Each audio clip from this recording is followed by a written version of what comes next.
Hey, what's the Hoopla, Yeousch Reloaded? It's Hoopla here, bringing you guys a new original series here on Yeousch Reloaded called Improved or Destroyed Call of Duty. Today I have two guest commentators, some of the best on YouTube, Mr. EZKlips and Mr. Whack. How's it going, guys? What's up, man? Hey, what's going on? Well, today, guys, we're going to be debating some of your favorite things about Call of Duty and figuring out once and for all if this helped or destroyed this game. So, Whack, what do you think about the new addition of the Target Finder in Black Ops 2? Yeah, the Target Finder is kind of easy mode, you know? I mean, it's unrealistic, first of all, but it's something that captures and says, here's where the enemy team is, or here's where the enemy person is, and says, shoot here. That's just, it's unrealistic. I think it's a little bit ridiculous, and it should probably be on a laser gun. I don't know. I like that, man. I mean, we all know about the glitch where you can see through walls, and as Empty was talking about earlier, it has a lack of peripheral vision. I mean, Empty, what do you think about the Target Finder? Yeah, I think it's I don't think it's usable to me as a run and gun type of guy. I'm an SMG player, so I like to spray and pray a lot. And using the Target Finder to me it'll more slow me down than anything. Yeah, for me, I'm a LMG player, and for the LMGs, we all know it's slow, it's hard to move around, it feels like quicksand with it. And the Target Finder gives you that added advantage because movement's already limited from left to right. Now, do you guys think this helped and improved this game, or do you think it destroyed Call of Duty? I wouldn't say that it destroyed Call of Duty. I would say that it's just another, tarnish on their record of things that they've tried to add that realistically I think are failures. But I would disagree with you, Empty. I think that that people run it on an LMG. I actually saw that in a game today where someone was running the Target Finder on an LMG or on a SMG, yeah. And he was like 3 feet away from the guy, down sight. Just like, what the hell are you doing with that thing on your weapon? Right. And I think it's more of like a safety net for new players. We all know how Call of Duty's catering to the new individual out there. That's how they're making their big bucks and stuff. I think it's too early to say if it destroyed Call of Duty. I think we'll have to wait for the next one to kind of prove that. I mean, this game was all about the future, and the Target Finder was an interesting attachment. What do you think, Empty? What's your last words on this? I completely just don't like it. Like I said, when you use it, the peripheral vision is totally blocked. So I need to see my whole screen as a PC player. So, yeah. All right, let's shift gears and let's go over to the shock charge.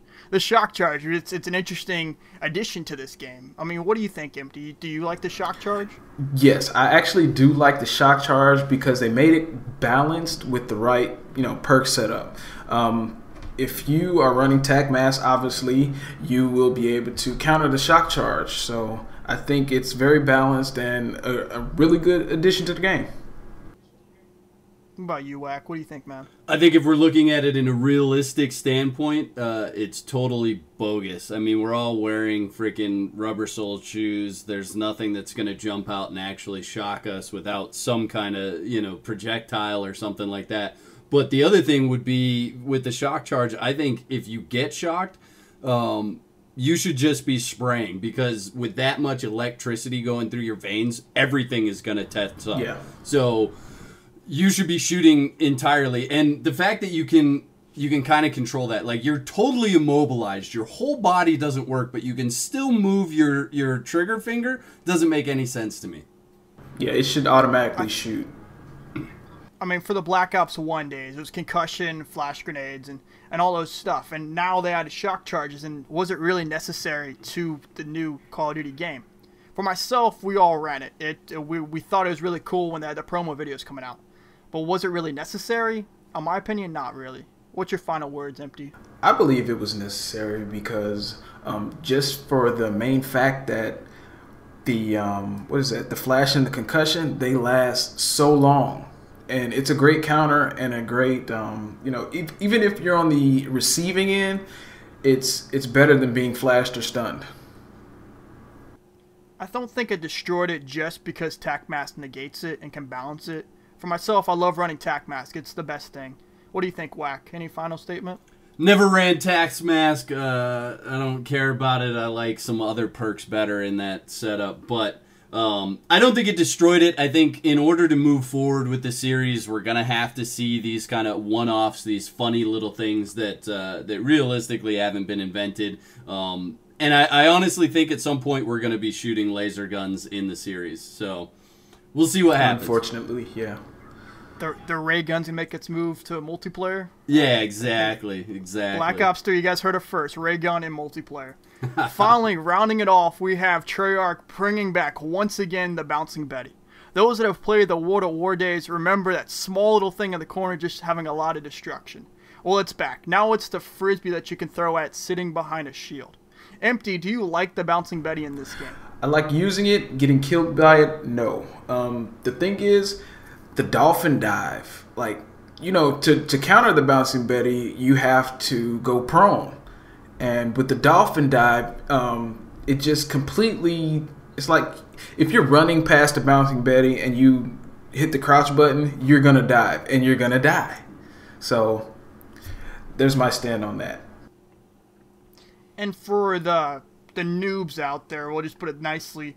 If we went back to the last one we just talked about, the shock charge, you can throw it with the Bouncing Betty, and it's OP. It's so frustrating. Yeah, insta-kill. Watching campers play like that.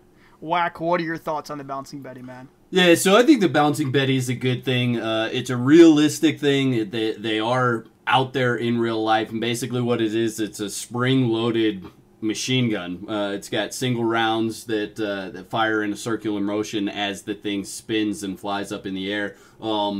Being able to crouch down and get around that is a realistic thing as well. So I like the Bouncing Betty. I've used it in the past. I hate getting killed by them. I think in this one, the only thing that I don't like about the Bouncing Betty is how much more quiet it is as it's going up.